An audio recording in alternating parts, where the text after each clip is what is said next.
नमस्कार दोस्तों हमारा भारत देश अपने अतीत के पन्नों में न जाने कितने ही राज दबाए हुए है। भारतीय संस्कृति की अनेकों कलाएं केवल ग्रंथों और प्राचीन पुस्तकों में सिमट कर रह गई हैं। आज हम एक ऐसी ही युद्ध कला के बारे में चर्चा करने जा रहे हैं जिसका नाम है कलरीपयट्ट। कलरीपयट्ट शब्द दो शब्दों से मिलकर बना है, कलरी और पयट्ट, जिसमें कलरी का अर्थ है युद्ध स्थल और पयट्ट का अर्थ है पारंगत या निपुण होना, जिसका अर्थ निकल कर आता है युद्ध क्षेत्र में निपुण होना। यह युद्ध कला मुख्य रूप से भारत के केरल राज्य से ताल्लुक रखती है। अथर्ववेद और ऋग्वेद में भी इस कला का मर्म कला के रूप में हमें वर्णन देखने को मिलता है। यही कारण है कि इसे mother of all martial arts यानी समस्त युद्ध कलाओं की जननी भी कहा जाता है। अगर इतिहासकारों की माने तो भगवान शिव और भगवान परशुराम को इस कला का जनक बताया जाता है। दरअसल भगवान शिव ने यह कला भगवान परशुराम को सिखाई, जिसके बाद भगवान परशुराम ने इस कला को ऋषि अगस्त्य को सिखाया। कई जगह तो इस कला के जनक भगवान श्री कृष्ण को भी बताया जाता है। भगवान परशुराम ने इस कला को मुख्य रूप से उत्तर भारत यानी नॉर्थ इंडिया में विकसित किया और वो अपने शिष्यों को इस कला का प्रशिक्षण हथियारों के साथ देते थे। और वहीं दूसरी ओर ऋषि अगस्त्य ने इस कला को दक्षिण भारत में विकसित किया। ऋषि अगस्त्य अपने शिष्यों को बिना हथियारों के लड़ना सिखाते थे।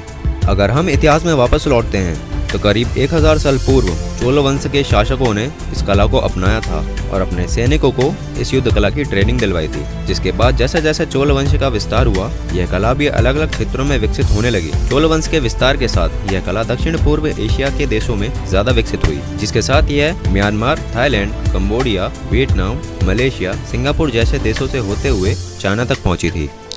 इस कला को चाइना तक ले जाने में राजा बोधि धर्म का बहुत बड़ा योगदान था। बोधि धर्म पल्लव वंश के राजा थे। बोधि धर्म ने छोटी उम्र में ही योग विद्या तथा कलरीपयट्ट जैसी युद्ध कला में महारत हासिल कर ली थी। उन्होंने फैसला किया था कि वह इस योग विद्या तथा कलरीपयट्ट को खुद तक सीमित न रखकर इसका विस्तार करेंगे और बौद्ध धर्म को अपनाएंगे। बौद्ध धर्म को अपनाने के बाद करीब 3 साल का लंबा सफर करके वो चाइना पहुंचे, जहाँ उन्होंने इस युद्ध कला को शाओलिन मंक्स को सिखाया, जो आज शाओलिन कुंफू के नाम से प्रचलित है।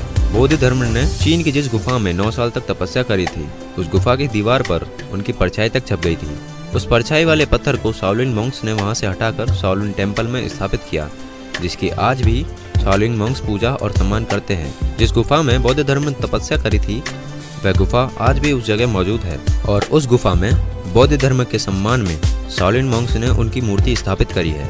जैसे जैसे समय बीतता गया, यह युद्ध कला भी धीरे धीरे विकसित होती रही। इस युद्ध कला को mother of all martial arts इसलिए भी कहा जाता है क्योंकि आज जितनी भी युद्ध कलाएं हैं, उन सभी में कहीं न कहीं कलरीपयट्ट जैसी समानताएं देखने को मिलती हैं। भारत में ब्रिटिशर्स के आगमन के बाद इस युद्ध कला पर उन्होंने रोक लगानी चाहिए और वो काफी हद तक अपने मकसद में कामयाब भी रहे थे। पर वो कहावत है ना कि जाको उड़ा के साइयां मार सके ना कोई। जो लोग इस युद्ध कला में माहिर थे, उन्होंने इस युद्ध कला को अंग्रेजों से छिपकर सीखना और सिखाना नहीं छोड़ा।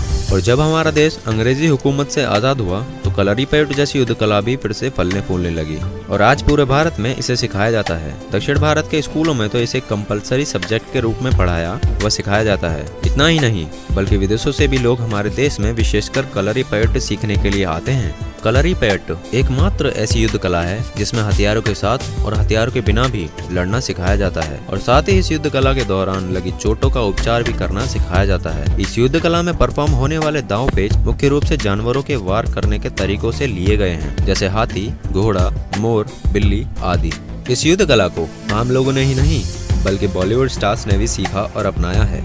जैसे विद्युत जामवाल 3 साल की उम्र से इसे सीख रहे हैं और आज टॉप 10 मार्शल आर्टिस्ट की लिस्ट में आते हैं। इसी के साथ टाइगर श्रॉफ ने भी अपनी बागी मूवी के लिए इस मार्शल आर्ट को सीखा था। हमें गर्व होना चाहिए कि हम उस देश के नागरिक हैं जिस देश ने सारे संसार को आत्मरक्षा करना सिखाया। पर अफसोस हमारी नई युवा पीढ़ी हमारी संस्कृति को छोड़कर वेस्टर्न कल्चर को अपनाना ज्यादा पसंद कर रही है। कैसा लगा ये वीडियो हमें कमेंट बॉक्स में जरूर बताएं और अगर वीडियो अच्छा लगा हो तो वीडियो लाइक करें और चैनल को सब्सक्राइब कर देना। Thanks for watching.